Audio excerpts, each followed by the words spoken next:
Iran kembali menggertak Israel dengan memamerkan rudal terbarunya, adapun senjata baru itu ialah rudal hipersonik Fatah 2. Dikutip dari IRNA, rudal tersebut dipamerkan di Azura Aerospace Science and Technology University. Dalam pameran tersebut menampilkan kemajuan terkini dalam teknologi kedirgantaraan Iran. Salah satu yang menjadi sorotan dalam pameran tersebut adalah peluncuran rudal hipersonik Fatah 2. Fatah 2 adalah rudal canggih dengan kemampuan meluncur dengan jangka waktu yang lama. Kehebatan ini menempatkannya di kelas senjata hipersonik HGV dan HGM. Pencapaian teknologi ini menggarisbawahi posisi Iran sebagai satu dari 4 negara di dunia yang mampu memproduksi senjata hipersonik jenis ini. Pemimpin tertinggi Iran, Ayatullah Sayyid Ali Khamenei mengunjungi pameran tersebut. Adapun kunjungan itu diadakan pada Minggu 19 November pagi. Sementara sebelumnya, Iran sempat melayangkan ancaman ke Israel akan mengerahkan rudal Fatah.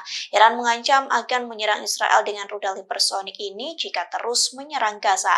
Iran mengklaim rudal hipersonik ini bisa menyentuh Israel dalam 400 detik saja. Rudal ini disebut-sebut paling mematikan.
Download Tribun X sekarang, menghadirkan lokal menjadi Indonesia.